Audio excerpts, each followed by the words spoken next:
Bien, bien, buenas tardes con todos. Vamos a dar inicio a la capacitación del día de hoy.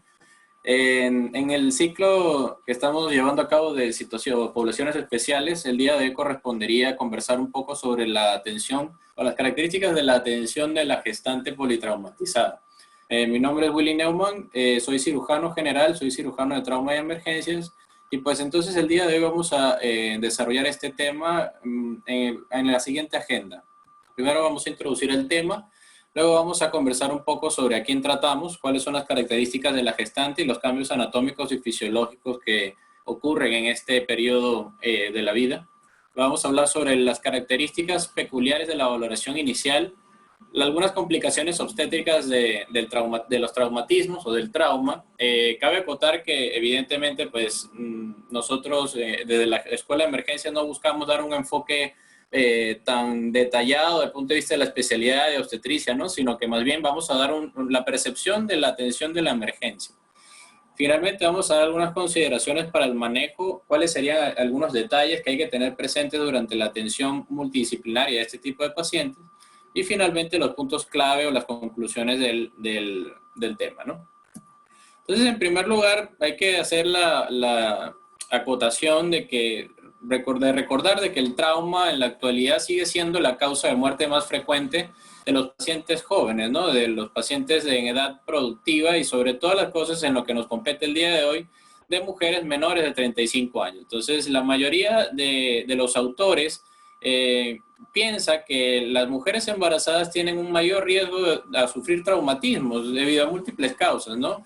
Entre ellas, la mujer gestante, sobre todo en Latinoamérica, trabaja siempre fuera del hogar, pasa mucho tiempo trasladándose de un lugar a otro, sigue haciendo su vida normal hasta muy poco antes del momento del parto o de su planificación para cesárea, si es que fuera el caso, y siempre tiene actividad física continua, ¿no? Muy pocas pacientes gestantes permanecen durante todo su periodo de gestación en su domicilio, pues guardando el descanso correspondiente, ¿no? Sino más bien están trabajando, están activas, ¿no?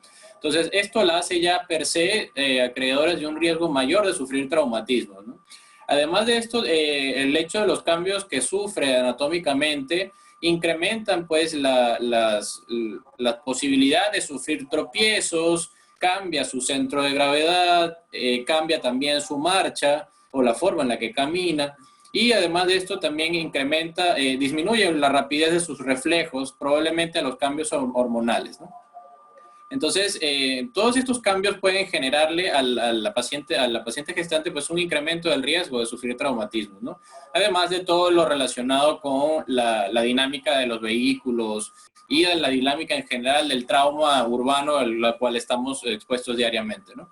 En general, pues los efectos del trauma, independientemente del mecanismo, bien sean penetrante o sea trauma cerrado, los efectos de estos tipos de traumatismos van a depender directamente de la edad gestacional, el tipo y la severidad del trauma y la alteración que el trauma produzca sobre la fisiología uterina y por ende sobre la fisiología fetal.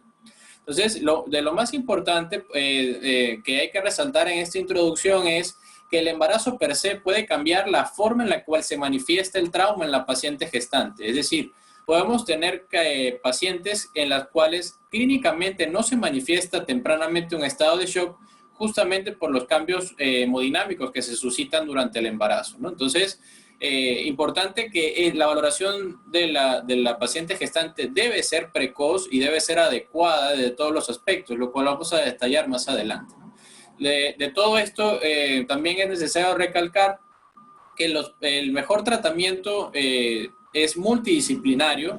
Toda paciente gestante con traumatismo severo debe ser atendida por un equipo multidisciplinario, no solamente el emergenciólogo o no solamente el equipo de obstetricia, tanto licenciados obstetricias y médicos ginecobstetras, sino también incorporar a todo el personal que pueda estar relacionado con la atención del traumatismo, ¿no? Bien sea médicos de áreas de UCI, anestesiólogos, pediatras, inclusive si se dispone de neonatólogo para la atención temprana del feto traumatizado, ¿no? El mejor tratamiento, entonces, hay que partir de esta premisa que el mejor tratamiento para el feto es realizar una valoración inicial temprana y adecuada y además dar una óptima resucitación a la madre. La madre, sí, a pesar de que el trauma de la gestante debe manejarse como un trauma doble, ¿no? En el cual están involucrados dos individuos, a pesar de esta noción no clara, es importante reconocer que la madre siempre va a ser la prioridad sobre los dos individuos, ¿no? Entonces, el trauma en general, en el embarazo hay algunas series que nos habla de que más o menos del 5 al 10%, un promedio entre 6 a 8% de las embarazadas sufre algún traumatismo a lo largo de su periodo gestante, ¿no? Entonces, la causa de muerte de estas pacientes politraumatizadas graves suele seguir siendo el trauma craneoencefálico como la principal causa de muerte, ¿no? Eso es equivalente a la población general, que es donde el trauma craneoencefálico severo es la causa principal de muerte de los pacientes politraumatizados. Y bueno, también, si lo dividimos por trimestres, las estadísticas nos dicen que la mayoría de los traumatismos ocurre en el tercer trimestre de la gestación, ¿no? Más o menos la mitad de los traumatismos se registran en esta época. Y esto es importante porque el manejo no es el mismo en los 3 trimestres, ¿no? El hecho de tener ya la concepción de un feto viable, obviamente no es el mismo en el primer trimestre que en el tercero, ¿no? Entonces, esto cambia mucho el manejo. Y otra de las cosas importantes que hay que tener presente es una de las causas principales del trauma obstétrico, el trauma en la paciente gestante, es la violencia doméstica. Y la violencia doméstica ha representado inclusive el 60% de los casos de gestantes politraumatizadas. Entonces, esto inclusive los ataques domésticos pueden ser causa de muerte, incapacidad de la paciente gestante, y pues generalmente al momento de la emergencia pues no se logra detectar precozmente esta causa, ¿no? Como de forma tan evidente, ¿no?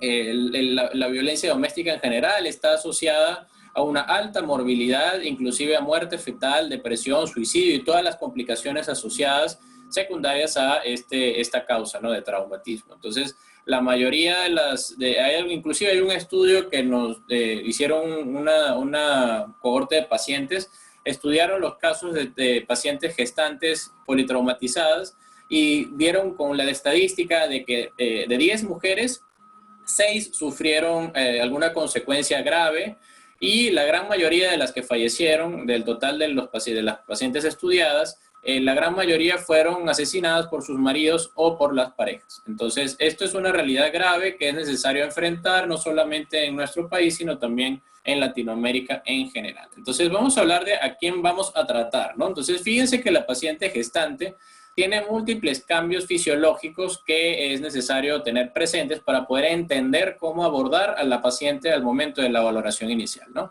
Entonces, el traumatismo propiamente va a producir tanto efectos directos como indirectos, ¿no? Eso lo sabemos en general de todas las poblaciones que atendemos. Los traumatismos directos son daños tisulares, o sea, daño de los tejidos y de los órganos propiamente, como las heridas, los hematomas intraparenquimatosos, etcétera, ¿no? Y los efectos indirectos son los resultantes de las complicaciones generadas por esa lesión tisular, bien sea la pérdida hemática que conlleva hipovolemia, distrés respiratorio, secundario a los traumatismos torácicos, el shock propiamente dicho o alteraciones de la coagulación, ¿no? Entonces, esto por mencionar algunos, ¿no? Hay muchos otros efectos indirectos, ¿no? Que podemos encontrar secundarios a los mecanismos de trauma. En general, los efectos fisiológicos del embarazo podemos agruparlos en 3 grandes grupos. Primero, los cambios anatómicos, en segundo lugar, los cambios fisiológicos, y un tercer cambio que depende de la interacción de ambos cambios, ¿no? Entonces, los cambios anatómicos y fisiológicos van a generar un incremento de la demanda metabólica asociada también al crecimiento fetal. Va a haber también el cambio hormonal, va a generar cambios sobre todo en la progesterona, ¿no? Los niveles de progesterona, que es la hormona del embarazo. Pues vamos a ver cambios en todas las esferas que observamos en la diapositiva, ¿no? No solamente cambios a nivel de los órganos reproductivos, sino también a nivel cardiovascular, renal, pulmonar, etc. Entonces, para comenzar con los efectos o los cambios fisiológicos habituales, vamos a comenzar por los cambios cardiovasculares, que son los más importantes, los cambios hemodinámicos, ¿no? Entonces, encontramos en primer lugar que el gasto cardíaco se incrementa durante el primer trimestre y alcanza su máximo de incremento a más o menos a la mitad del embarazo. Puede incrementarse el gasto cardíaco inclusive en un 50%, ¿no? Y esto dado por qué? Dado por un incremento del volumen latido y dado por un incremento de la frecuencia cardíaca que es progresivo a lo largo de cada uno de los trimestres, ¿no? Entonces, vamos a encontrar que en el tercer trimestre el útero y la placenta propiamente reciben un 20% del gasto cardíaco. Entonces, ya ahí podemos darnos cuenta o podemos deducir de la importancia de los cambios fisiológicos del embarazo propiamente dentro de la hemodinamia de la paciente, ¿no? El volumen plasmático también va a incrementar, entonces al incrementarse un volumen plasmático ocurre también un efecto dilucional en el cuanto a la concentración de glóbulos rojos. Los glóbulos rojos también se incrementan en cantidad, pero la proporción en la cual se incrementan los glóbulos rojos no es la misma que la proporción en la cual se incrementa el volumen plasmático. Por lo tanto, ocurre ciertamente después del segundo trimestre una caída de los valores de hemoglobina se asocia entonces a una anemia dilucional fisiológica de la embarazada.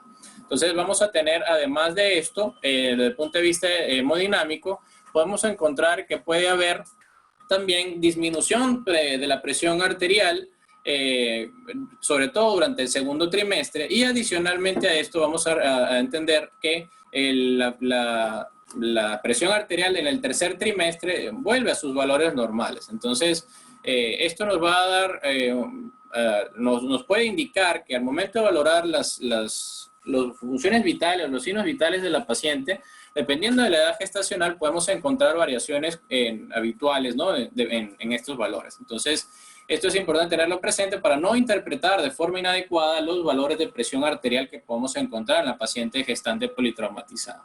De otro punto de vista, ya desde el punto de vista de las células sanguíneas, encontramos que va a haber un incremento, una leucocitosis fisiológica, podemos encontrar glóbulos blancos hasta 18.000 inclusive, lo cual se va a incrementar evidentemente secundario al trauma. Y no hay que interpretarlo como una complicación infecciosa o que la paciente está cursando con alguna infección al mismo tiempo del traumatismo, ¿no? De otro punto de vista, el punto de vista de la coagulación, el embarazo es un estado de hipercoagulabilidad. A pesar de esto, las plaquetas, el PT y PTT suelen no variar. Sin embargo, todo lo demás asociado a la coagulación va a estar incrementado. Esto no quiere decir que la paciente no sea susceptible a la hemorragia, ¿no? Por lo tanto, hay que ver esto con mucho cuidado, mucha cautela, porque a pesar de que hay una mayor posibilidad de tener hipercoagulabilidad, los fenómenos hemorrágicos de la paciente gestante tienen muy poca variación respecto a lo normal, ¿no? Hemorragia que ocurra en la paciente gestante es similar a la hemorragia que ocurre en los pacientes, las pacientes no gestantes.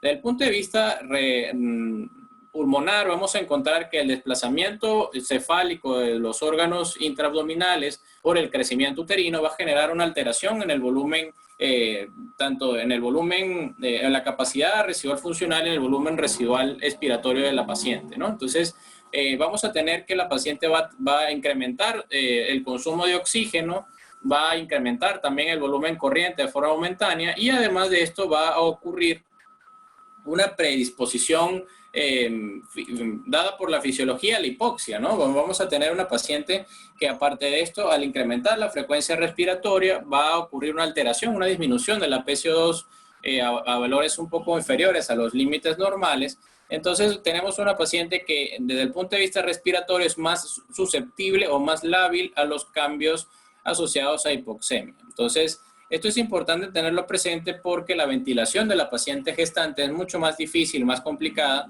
que en la paciente que no es gestante, ¿no? Entonces, el otro aspecto adicional desde el punto de vista anatómico que influye en la ventilación es el incremento del tamaño de las mamas. También se ingurgita y hay edema de la mucosa respiratoria. Esto importa bastante al momento de hacer la laringoscopía si es que hubiera necesidad de intubar a la paciente. Hay, además de esto, una alteración del equilibrio ácido-base secundaria precisamente a los cambios respiratorios, a la disminución de la PCO2, etcétera, que terminan generando una alcalosis respiratoria parcialmente compensada al momento de la interpretación inicial de la paciente gestante, ¿no?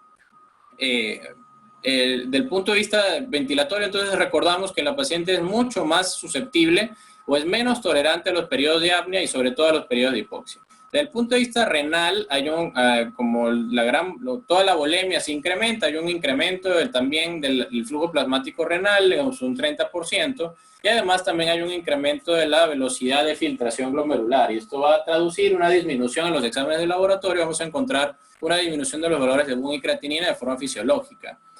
Hay una dilatación también del sistema pielocalicial y una tendencia a la éstasis urinaria, y al momento de evaluar la posición de los órganos intraabdominales, la vejiga, pues, por ser comprimida por el útero, tiende a ubicarse o a ser desplazada un poco más hacia posición intraabdominal, lo cual la hace más susceptible a sufrir traumatismo de origen penetrante en el punto de vista, al momento de tener trauma penetrante abdominal, ¿no?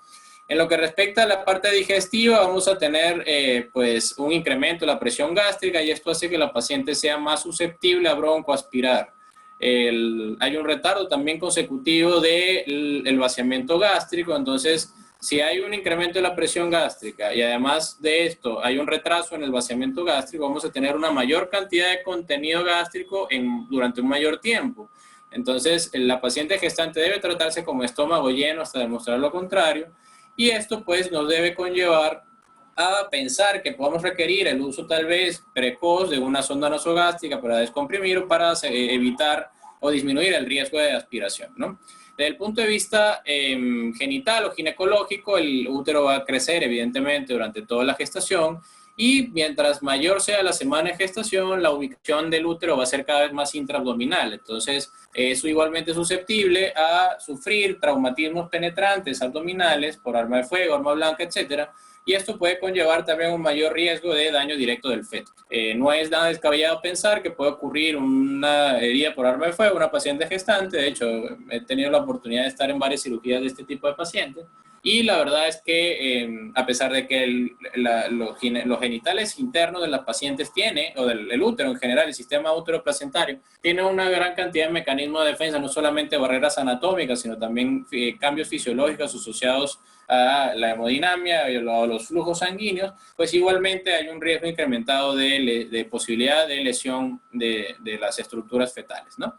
Entonces, desde el punto de vista genital, también ginecológico, podemos encontrar que mientras mayor sea la dinámica fetal o mayor sea el tiempo de dinámica fetal, vamos a encontrar la posibilidad de tener lesiones fetales, dependiendo evidentemente del momento en el cual se encuentra, ¿no? La presentación del feto de la presentación del feto va a depender la lesión de una u otra estructura. Por ejemplo, cuando el feto ya está encajado, ya está con la cabeza hacia la pelvis, ya en las semanas finales de la gestación, si ocurriera una fractura de pelvis, una lesión pélvica, pues hay una mayor posibilidad de lesión del cráneo o traumatismo craneoencefálico del feto, ¿no?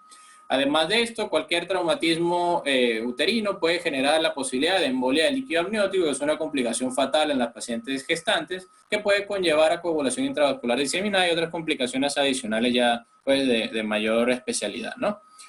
Finalmente, desde el punto de vista neurológico, lo que hay que recordar es que la paciente gestante, dependiendo de su grado de control, puede presentar una complicación conocida como la eclampsia, que pues ya la eclampsia puede simular un traumatismo craneoencefálico, y realmente puede que la paciente gestante no tenga propiamente un mecanismo de trauma a nivel craneal, sino que pueda presentar eclampsia, y esta viene con convulsiones y toda la constelación de signos y síntomas y hallazgos complementarios que ya conocemos, pero que esta pues, similitud con los traumatismos craneoencefálicos severos, pues hay que tenerla clara o presente al momento de valorar a la paciente gestante, ¿no?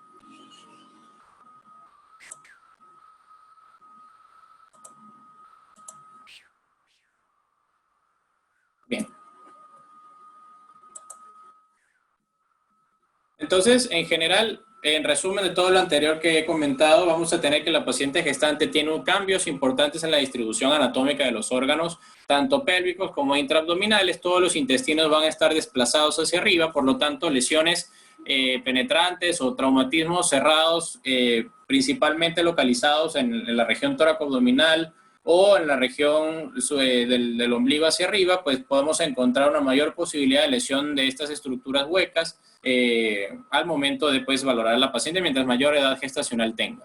La paciente gestante tiene pues una vía aérea difícil, ¿no? Por lo que hemos comentado anteriormente, no solamente por una laringoscopía difícil, sino también por un concepto de ventilación difícil. Le dice además estómago lleno y tiene alto riesgo de broncoaspiración. Es más susceptible a la hipoxia de los periodos de apnea.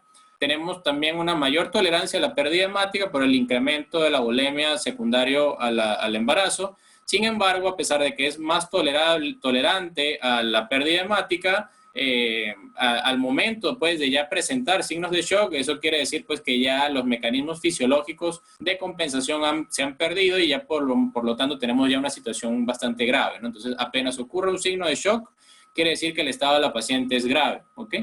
Esto la hace también susceptible, más susceptible a la acidosis.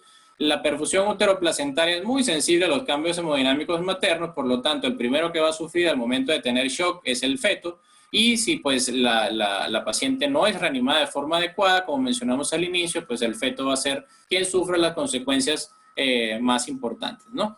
De forma inicial, ¿no? Y finalmente el shock propiamente también predispone a una insuficiencia hipofisiaria y esto puede conllevar pues una gran alteración del equilibrio hormonal que ocurre en el embarazo. Entonces, ¿en qué tenemos que distinguir la valoración inicial de la paciente gestante del resto de las pacientes? Pues realmente en nada, ¿no? La prioridad del manejo inicial va a ser igual, va a ser la misma, las prioridades van a ser las mismas en las pacientes embarazadas que en las pacientes no embarazadas. Ahora, en las pacientes gestantes vamos a encontrar que por la epidemiología local el trauma cerrado es más frecuente. Sin embargo, hay que tener, en cuanto al mecanismo de trauma, sí hay que tener algunas consideraciones particulares, ¿no? Entonces, en primer lugar, en la paciente gestante, en el momento de hablar de trauma cerrado, la pared abdominal, el miometrio, el líquido amniótico actúan propiamente como amortiguadores de lesiones fetales, ¿no? Entonces, es lo que había comentado antes. A pesar de que hay mecanismos anatómicos, igualmente el feto sigue siendo vulnerable, sobre todo a la recepción de fuerzas, sobre todo de desaceleraciones bruscas muy intensas de alta velocidad. Entonces, las lesiones de pared abdominal, por ejemplo, al momento de tener traumatismos directos de la pared abdominal contra, por ejemplo, el tablero del auto, el volante del automóvil, etcétera, pues evidentemente esto va a generar una contusión importante de la unidad uteroplacentaria y esto puede conllevar a alteraciones importantes, entre ellas el desprendimiento prematuro de placenta, que es una de las principales complicaciones obstétricas asociadas a los politraumatizados gestantes, ¿no? Entonces, los accidentes de tránsito siguen siendo la mayoría de los casos y de todo esto es importante recordar que el principal elemento para prevenir esto es el uso del cinturón de seguridad. Ahora, el uso del cinturón de seguridad es como lo observan en la diapositiva, ¿no? Debe utilizarse un cinturón de 3 puntas o de 3 pies, de tres extremos. Y la franja horizontal o la banda horizontal debe colocarse por debajo del abdomen. ¿Esto por qué? Porque si se coloca sobre el abdomen, pues va a generar un efecto de cizalla sobre los órganos intraabdominales y esto va a generar una mayor posibilidad de lesión. Entonces, esto es bastante importante de recordar porque la mayoría de los traumatismos de las pacientes gestantes que conducen están asociados con traumas directos con las estructuras anteriores del auto y además con una mala colocación del cinturón de seguridad. Lo que respecta a traumatismo, mecanismos de trauma penetrante, el trauma penetrante está directamente relacionado con lesiones de estructuras de asas delgadas de forma general. Sin embargo, en la gestante, como el 70% del abdomen está ocupado por el útero al momento de la gestación, hacia el final de la edad gestacional, pues evidentemente vamos a tener una mayor posibilidad de lesión de las estructuras fetales asociadas al trauma penetrante. Entonces, esto es importante tenerlo presente y sobre todas las cosas que el desplazamiento, como había mencionado antes, el desplazamiento hacia arriba de los órganos intraabdominales va a hacer que cualquier lesión en la mitad superior del abdomen, en vez de pensar que tenga una lesión tal vez de víscera maciza, que es lo más probable en pacientes no gestantes, pues debemos considerar la posibilidad de lesiones intestinales graves por el desplazamiento que genera, pues evidentemente, el útero hacia arriba, ¿no? Bien, en lo que respecta a la valoración puntual de cada una de las áreas, las principales diferencias las vamos a encontrar en las primeras 3 letras, en A, en B y en C. En primer lugar, en lo que respecta a la valoración inicial de la vía aérea, vamos a tener que debemos considerar a la paciente como vía aérea difícil hasta demostrar lo contrario, ¿no? Entonces, la valoración en general de la vía aérea de la paciente, la valoración inicial, sigue las mismas normas de la valoración de cualquier paciente y es prioritario identificar claramente esta consideración, sobre todo al momento de realizar la inspección inicial o el abordaje inicial de la paciente, ¿no? Entonces, más o menos para que se den una idea, existe un porcentaje no despreciable de intubación fallida, de hasta por lo menos inclusive 7 a 8% de los pacientes gestantes. Por lo tanto, esto es importante tenerlo claro, ¿no? Inclusive la vía aérea difícil puede conllevar en algunas pacientes a la realización de una vía aérea quirúrgica como la cricotiroidotomía y la traqueotomía de forma precoz.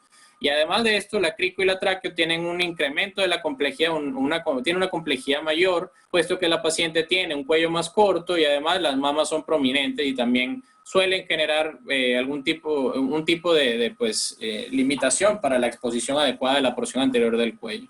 Sin embargo, las indicaciones de la vía aérea anterior del cuello siguen siendo las mismas, ¿no? Si hay una vía aérea fallida, debemos optar por la realización de la vía aérea quirúrgica. Entonces, además de esto, pues existe la posibilidad de tener mayor cantidad de secreciones y el riesgo ya per se que hemos conversado de la broncoaspiración, pues eso implica o justifica la colocación precoz de una sonda nasogástrica u orogástrica, dependiendo del caso, del grado de conciencia de la paciente, para asegurar el vaciamiento gástrico y disminuir la posibilidad de regurgitación, ¿no?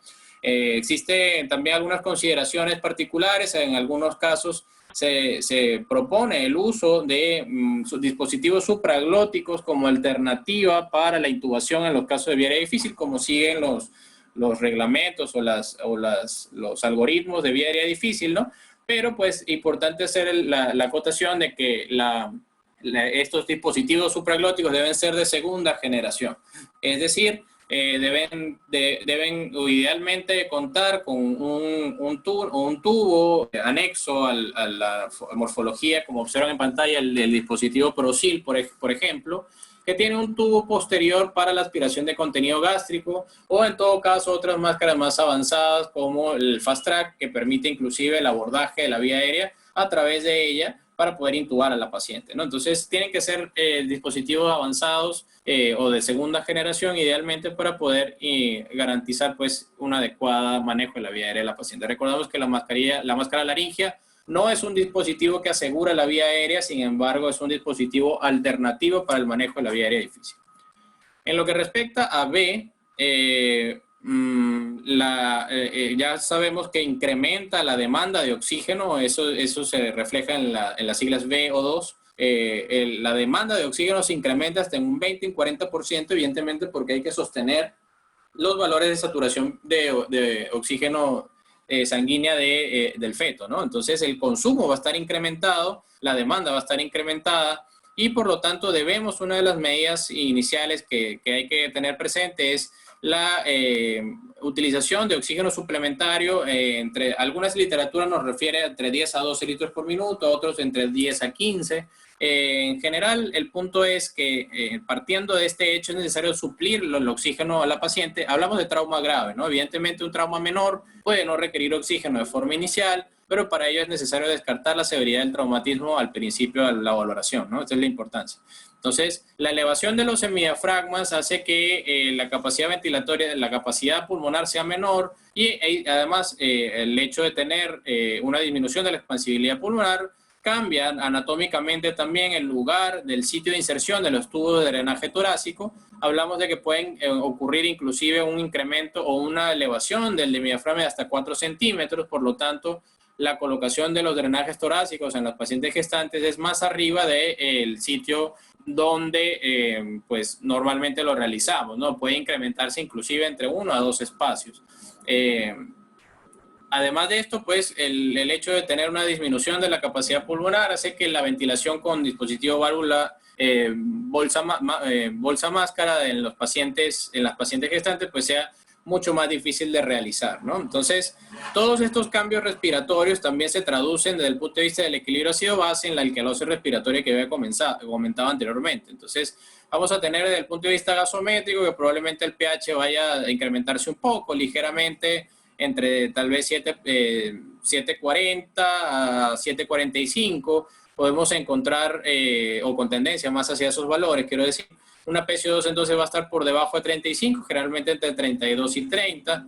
Vamos a tener una PO2 habitual, podemos encontrar entre 100 milímetros de mercurio, presión de PO2.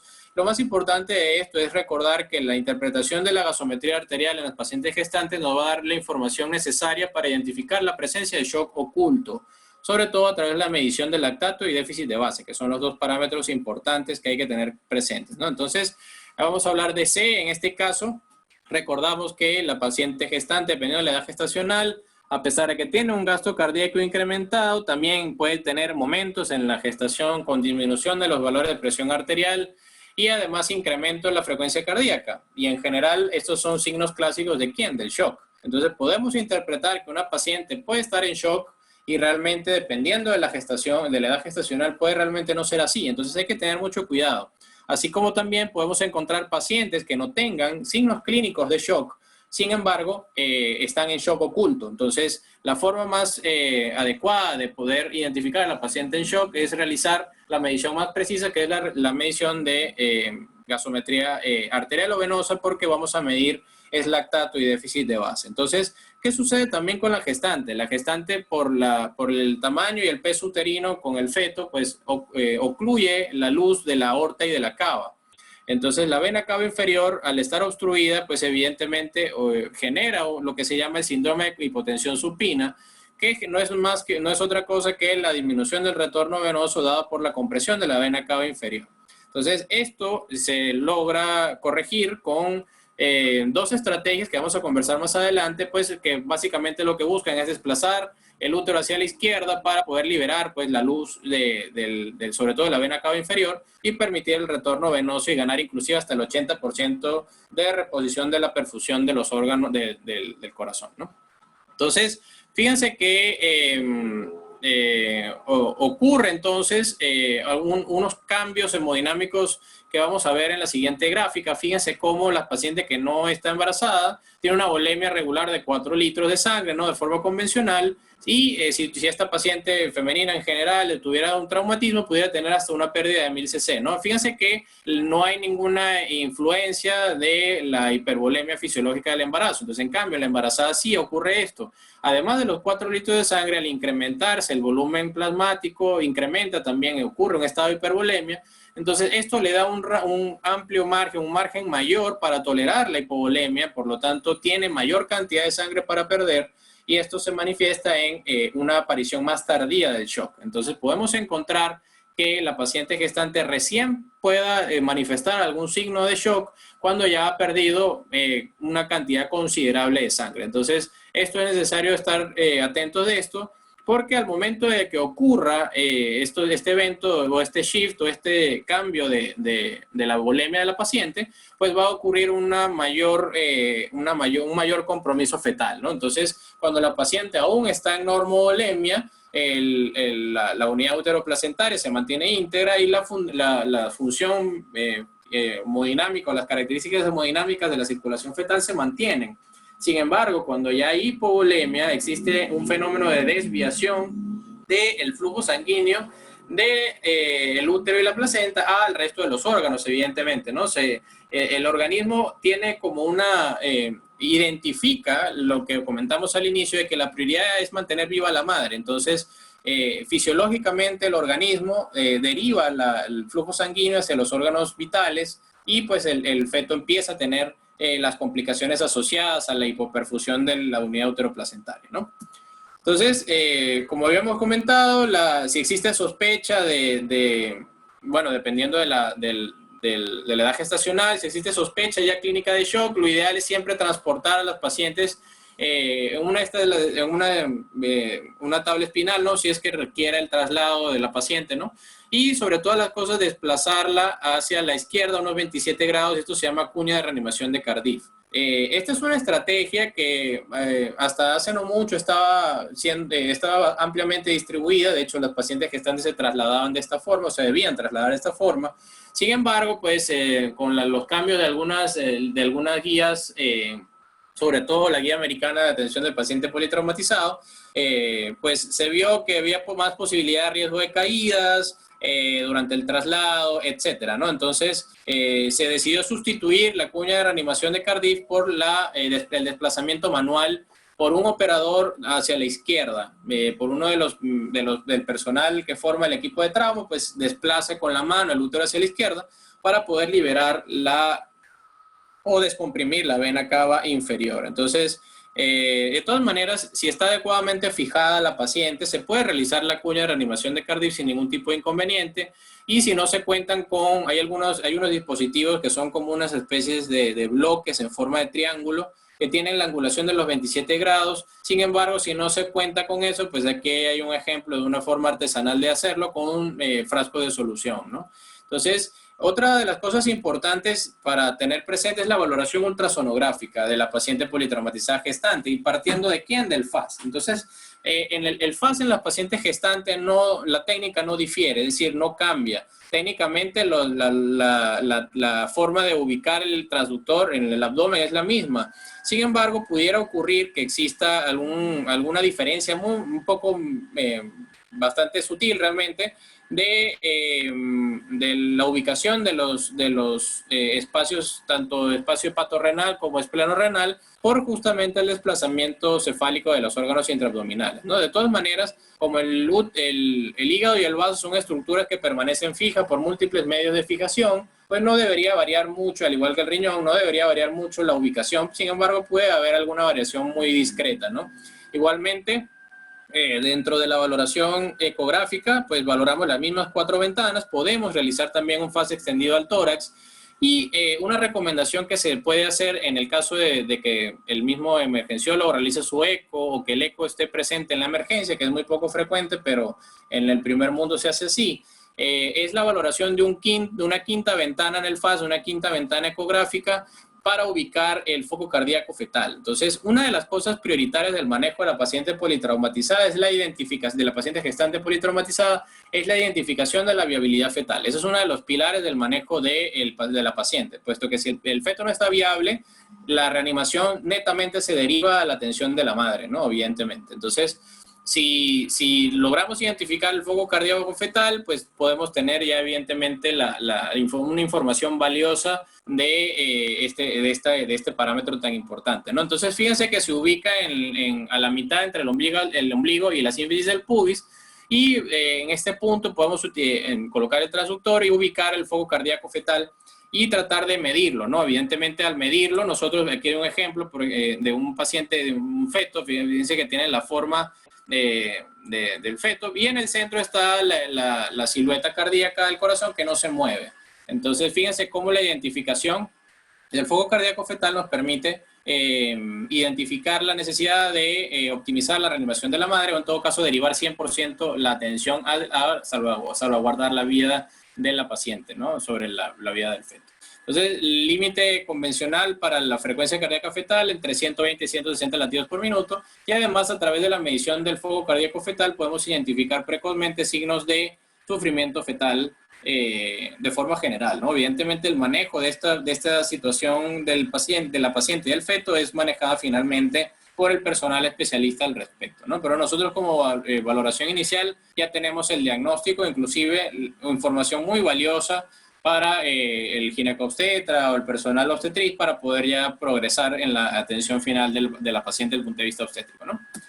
Desde el punto de vista radiológico, fíjense que una de las cosas, uno de los mitos o los tabúes más grandes del embarazo es que no se deben utilizar estudios radiológicos de ningún tipo, y eso es completamente falso. En el contexto de la paciente gestante politraumatizada, los estudios radiológicos no están contraindicados de ningún tipo, es decir, ni las rayos X ni los estudios tomográficos, siempre y cuando estén adecuadamente justificados. Esto quiere decir que no se deben hacer evidentemente estudios por hacer, sino que y tampoco se deben retrasar o diferir los estudios en el caso de que la paciente lo requiera.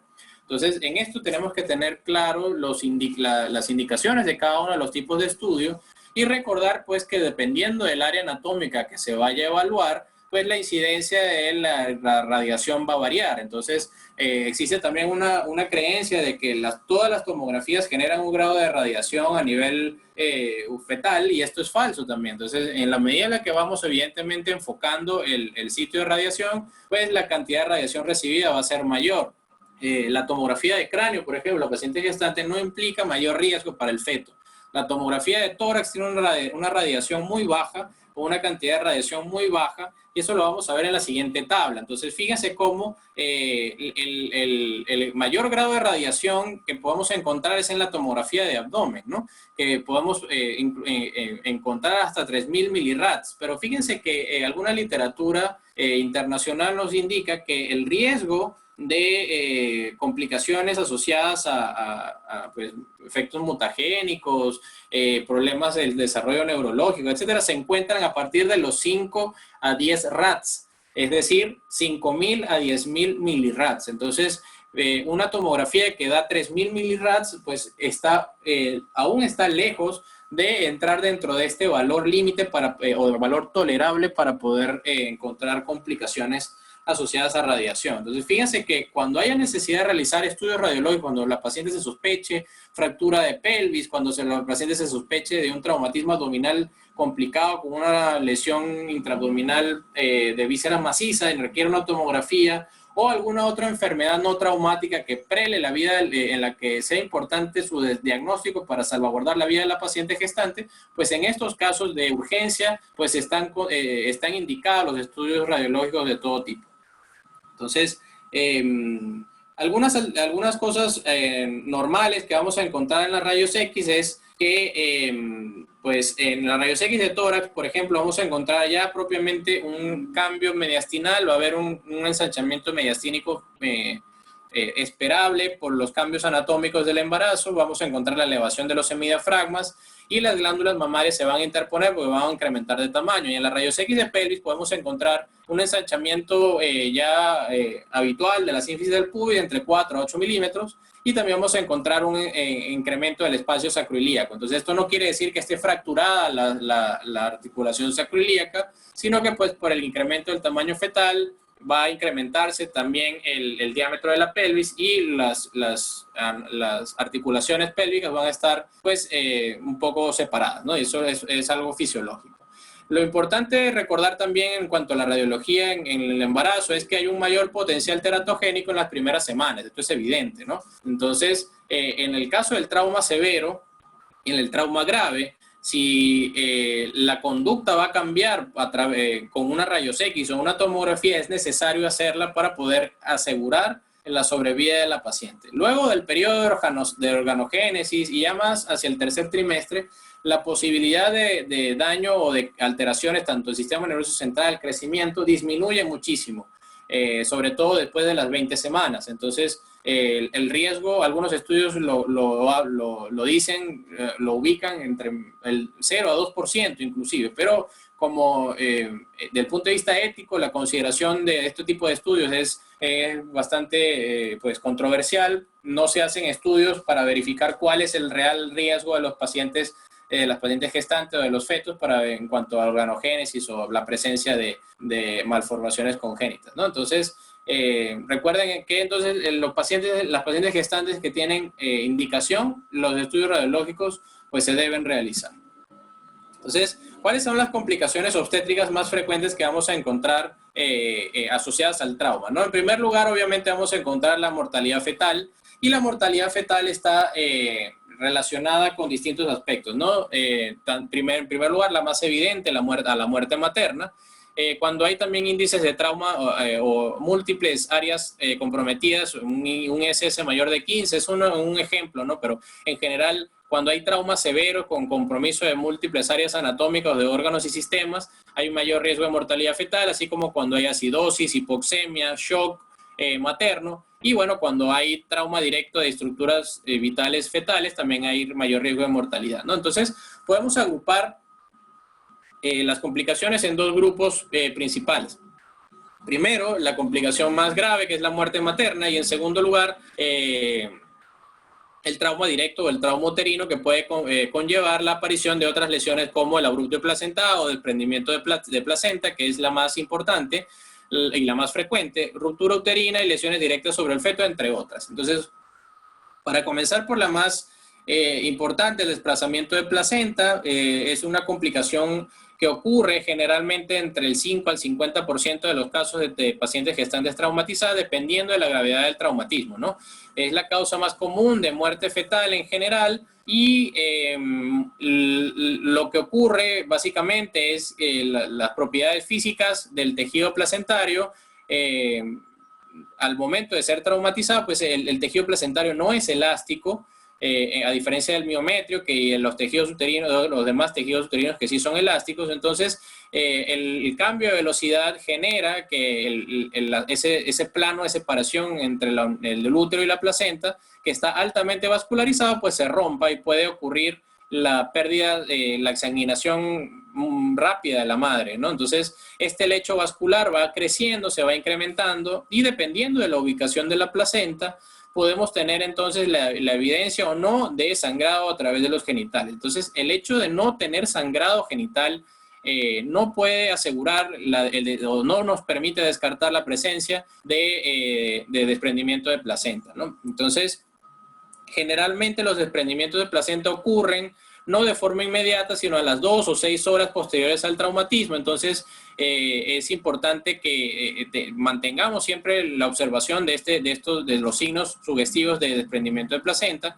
Y no solamente puede ocurrir, en algunos casos ocurre también con traumatismos menores. Entonces, siempre es importante tener un alto índice de sospecha para poder diagnosticar el desprendimiento de placenta, ¿no? Entonces, los hallazgos típicos al examen físico son el dolor abdominal, que haya sensibilidad o dolor a la movilización uterina, contracciones uterinas inclusive, hipertonicidad del útero, el sangrado vaginal, que es un sangrado clásico, en la presencia inclusive de trabajo de parto prematuro o alteraciones al momento de hacer la evaluación o el monitoreo fetal.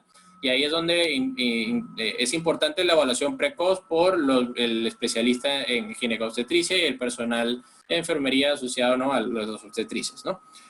Los hallazgos ecográficos, que hay algún hallazgo típico ecográfico, realmente es poco frecuente, y el hallazgo principal es la presencia del hematoma retroplacentario, que lo pueden encontrar en no más de un cuarto de los casos de desprendimiento de placenta.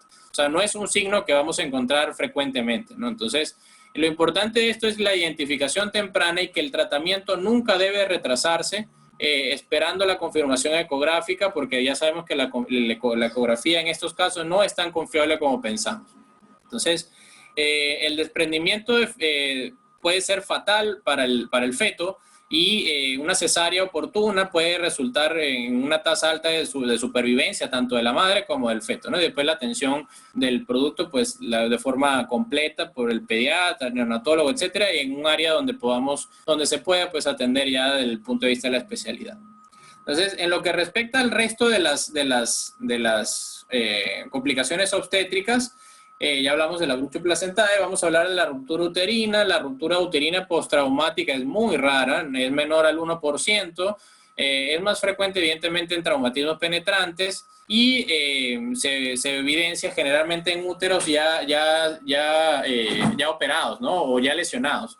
Es decir, pacientes con cesáreas previas, úteros cicatriciales por alguna cirugía previa, o además el traumatismo de alto impacto, sobre todo en la segunda mitad del embarazo, ¿no? La mayoría de las rupturas uterinas afectan la parte del fondo del útero, de la parte superior. Y el grado de ruptura puede ser variable, ¿no? Podemos encontrar que el útero está roto, pues un segmento pequeño, hasta una avulsión completa del útero. Y pues evidentemente dependiendo del grado de daño uterino, pues la conducta va a ser diferente. Entonces podemos tener una paciente que tenga una hemorragia pues no tan importante, hasta una paciente en shock, distendida, con el útero irregular, entonces inclusive con partes fetales palpables al momento de palpar el abdomen, y obviamente altamente doloroso, ¿no? Al momento de la valoración de la frecuencia cardíaca fetal, pues evidentemente es anormal, al igual que la monitorización fetal con signos claros de sufrimiento fetal.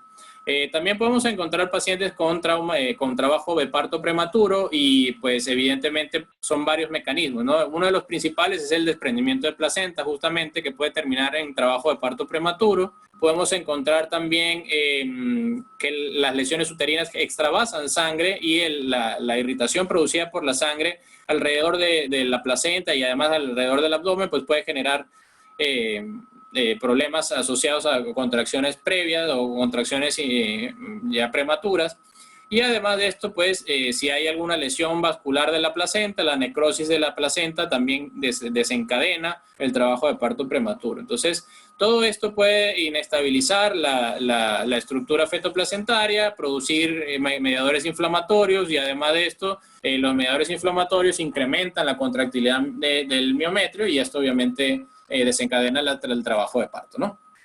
Y finalmente, la lesión fetal directa se observan en mucho menos frecuencia que las dos anteriores y podemos encontrar que la mayor cantidad de energía de los traumas cerrados los desvía el líquido amniótico y las estructuras placentarias y uterinas. Sin embargo, sobre todo en los traumatismos penetrantes, las lesiones fetales son frecuentes y sobre todas las cosas, dependiendo de la presentación del feto, podemos encontrar lesiones que afectan principalmente el tórax y el cráneo, ¿no? Dependiendo de mientras mayor sea la edad gestacional, pues para lesionar estas estructuras el traumatismo debe ser más inferior, cada vez más inferior. Sin embargo, en las edades gestacionales más precoces o más tempranas podemos encontrar lesiones de las estructuras fetales por trauma penetrante un poco más en la parte superior del abdomen, ¿no? Podemos encontrar lesiones abdominales en segmentos altos, igual que lesiones torácicas en segmentos altos, porque el útero, pues evidentemente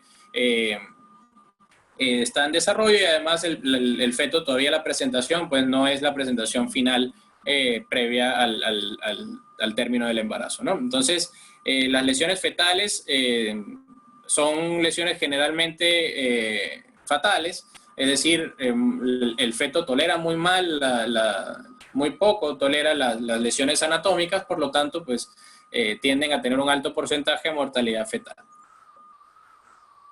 Entonces, los 4 principios del manejo, ya para ir terminando, son, en primer lugar, confirmar el embarazo, ¿no? Entonces, siempre en la literatura nos dice que hay una premisa fundamental de que en el trauma grave, en la mujer, hay que tratar a la paciente como que está embarazada hasta demostrar lo contrario. Entonces, esto obviamente va a variar la conducta o el tratamiento o el manejo del traumatismo. Entonces, la determinación de la severidad de la lesión también influye en la decisión clínica de qué es lo que vamos a manejar primero. Entonces, durante la valoración inicial es importante diagnosticar o tener claros los elementos que implican a que el traumatismo es de mayor o menor severidad. De todo esto hay que rescatar que la madre siempre va a ser la prioridad número 1 porque obviamente de la reanimación materna depende la reanimación fetal. Entonces, nosotros tenemos acceso a las estructuras vitales de la madre, pero no tenemos acceso a las estructuras vitales del feto. Por lo tanto, la reanimación, tanto cardiopulmonar como la reanimación con líquidos, con sangre, etcétera, o a través del control de la hemorragia precoz, pues evidentemente influyen de forma positiva en la sobrevida fetal. Los otros 2 principios del manejo son el establecimiento de la edad gestacional, tanto clínico como ultrasonográfico, y también la determinación de la probabilidad de vida del feto. Entonces, hay un dogma en atención de la paciente grave politraumatizada que es gestante, que es que si está embarazada por encima de 23 semanas, el feto puede ser considerado como la segunda prioridad de atención. Siempre la primera prioridad va a ser la madre. Y por encima de las 23 semanas, el feto se puede considerar, aunque nunca va a estar por encima de la vitalidad materna. Y si está por debajo, el producto está por debajo de las 23 semanas, en alguna literatura lo lleva hasta 20 semanas. Si está por debajo de esto, pues ya la viabilidad fetal ya no se toma en consideración, pues evidentemente la prioridad ya en este caso es la madre, ¿no? De todo punto de vista, ¿no? Cuando es menor de 20 a 23 semanas. Entonces, para resumir el manejo lo vamos a presentar de esta forma. Entonces, en primer lugar, determinamos la severidad del trauma y la viabilidad fetal y además la edad gestacional, ¿no? Entonces, los cambios anatómicos y fisiológicos del embarazo en la vía aérea ya sabemos que complican el manejo de la misma, entonces tenemos una vía aérea difícil donde la administración precoz de oxígeno suplementario es importante, idealmente con mascarilla con reservorio, garantizar la permeabilidad de la vía aérea de acuerdo a los mecanismos que necesitemos. En la paciente politraumatizada gestante también puede ocurrir otros problemas como fracturas faciales, lesiones cervicales, como en los pacientes convencionales. Entonces, todo esto incrementa aún más la dificultad para el manejo de la vía aérea, ¿no? La intubación orotraqueal va a estar indicada cuando hay obstrucción de la vía aérea, ¿no? Como de costumbre, cuando hay compromiso de los reflejos laringios, cuando hay dificultad para manejar una hemorragia en la vía aérea, cuando no se puede controlar la hemorragia, cuando hay necesidad de proteger la vía aérea por riesgo de broncoaspiración, cuando no tiene un esfuerzo ventilatorio adecuado a la paciente, si hay hipoxemia y shock, todos los criterios convencionales para la intubación traqueal, evidentemente teniendo la consideración en la paciente gestante que ya es susceptible, mucho más susceptible a la hipoxia y que tiene una capacidad ventilatoria disminuida, ¿no? Entonces, en los casos severos, como mencionamos, pudiera requerirse la crico o la traqueostomía, sobre todo la cricotriotomía es la medida inicial, y recordar el manejo del shock, ¿no? Recordar que la posición inicial debe ser a través de la cuña de resucitación de Cardiff o la lateralización uterina a la izquierda para poder permitir el retorno de más del 80% de la perfusión, como hemos visto anteriormente, y determinar precozmente el estado de shock a través de la gasometría arterial, inclusive la realización de la valoración ultrasonográfica de forma precoz. El FAST, como dijimos hace ya un tiempo, es una extensión del examen físico, o sea, se debe realizar la ecografía dentro de la valoración primaria, y la valoración ultrasonográfica de la paciente gestante, pues también incluye la determinación del foco cardíaco fetal, y pues si hubiera el entrenamiento en la valoración ya de las características propiamente del feto, o la colaboración evidentemente del personal, del especialista en el área, para que pueda determinar la medición tal vez de líquido amniótico, la medición de la ubicación de la placenta, las características fetales, los signos adicionales de hipoxia fetal o el compromiso fetal, ¿no? Desde el punto de vista ecográfico. Importante entonces que todos estos resultados, todo el resultado de la valoración inicial va a determinar el manejo final de la paciente, ¿no? Entonces, la determinación de la conducta final la vamos a tener dependiendo de dos cosas, ¿no? En primer lugar, el manejo inicial según las prioridades, de la prioridad, cual sea la prioridad máxima en el momento, pues se resuelve de forma convencional. Y al realizar la valoración ultrasonográfica, pues determinamos la presencia de, primero, el foco fetal. Si no hay foco cardíaco fetal, la resucitación netamente de la madre, ya la atención se deriva directamente a la madre, ya evidentemente el feto no se toma en cuenta.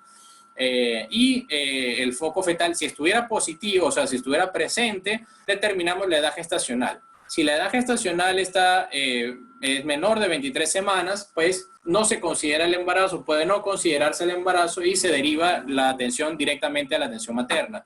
En cambio, si el feto se confirma que tiene más de 23 semanas o 23 o más semanas, hay que determinar el grado de severidad del trauma, o más que determinarlo, porque eso ya lo debimos haber hecho, asociar la información que hemos recogido de la severidad del trauma. Entonces, si la paciente tiene un trauma menor y está estable, se lleva a la paciente a monitoreo fetal, ¿no? Y si después hubiera signo de sufrimiento fetal durante la valoración o durante la observación, se hace una cesárea de emergencia. Si la paciente está con un trauma mayor y está inestable, lo ideal es hacer una cesárea de emergencia y pues proceder a la atención fetal como demanda la edad gestacional, ¿no? Evidentemente, la cesárea de emergencia se realiza en este caso como una medida para salvaguardar la vida de la madre, ¿ya? Porque al momento de realizar la cesárea se descomprime la vena cava inferior, y además de esto, pues se puede complementar la cesárea de emergencia con una laparotomía en trauma para poder identificar focos de sangrado si es que hubiera alguno que controlar. Entonces, la extracción del feto, del producto y de la placenta, pues incrementa la probabilidad de sobrevida de la paciente dentro del contexto de la laparotomía en trauma, ¿no? Y finalmente, si la paciente tiene un trauma mayor y está in extremis, es decir, si está muy mal, está ya a pocos pasos de morir, se procede a la realización de una cesárea perimortem. Si la paciente cae en paro, la realización de la cesárea es una estrategia heroica, una estrategia está descrita en la literatura, sin embargo, con pocos casos publicados, para poder garantizar un mejor comportamiento de la hemodinamia de la paciente durante la reanimación cardiopulmonar. Entonces, el tiempo ideal para hacer una cesárea perimortem es hasta no más de 4 minutos después de que la paciente cayó en paro. Entonces, si se retrasa este tiempo, hacer una cesárea perimortem no tiene sentido. Entonces, más bien, incrementa la mortalidad tanto de la madre como del feto, ¿no? Entonces, en el caso de que fuera posible, la diferencia básicamente está en la estabilidad o en el contexto de la estabilidad hemodinámica de la paciente, de la madre, ¿no? Entonces, finalmente, para concluir entonces ya los puntos clave, estamos en la atención de la paciente gestante, estamos tratando 2 pacientes en uno. Sin embargo, la madre siempre va a ser la prioridad, ¿no? Y dependiendo de la edad gestacional, el embarazo se considera o no dentro del manejo final de la paciente. El punto de corte, como mencionamos, es, según la mayoría de la literatura, hasta 23 semanas, por encima de 23 semanas, ¿no? Para considerar el embarazo. El mejor tratamiento para el feto siempre va a consistir en la resucitación temprana de la madre. La reanimación sigue los principios convencionales del uso de sangre, el uso de menor cantidad de hemoderivados, cristaloides, quiero decir, el uso precoz de hemoderivados. Es importante siempre valorar de forma temprana y adecuada la viabilidad fetal desde el punto de vista ecosonográfico. Se puede realizar la auscultación del fuego cardíaco fetal, pero es la menos confiable. Se puede utilizar el Doppler también pulsado, pero tampoco es tan confiable porque pierde uno tiempo ubicando el sitio donde está el foco. Y la más rápida y la más considerable, en la atención del trauma es incluir la ventana ecográfica abdominal dentro de la valoración del FAST, ¿no? No están contraindicados los estudios radiológicos, si es que hubiera que realizarlo, dependiendo del riesgo-beneficio de la paciente, hay que hacerlo. Y la conclusión más importante es que no hay que dejar a esta paciente solamente para el manejo de la obstetriz o del ginecobstetra, sino también que esto debe ser un manejo multidisciplinario, así como el geriátrico también debía ser atendido no solo por el geriatra y por el médico internista, sino también por todo el equipo de atención del paciente grave. Pues mientras más personas participemos, pues los conocimientos se complementan y los pacientes, estos 2 pacientes tienen más posibilidades de sobrevida que si estuvieran evidentemente uno solo encargándose de todo, ¿no?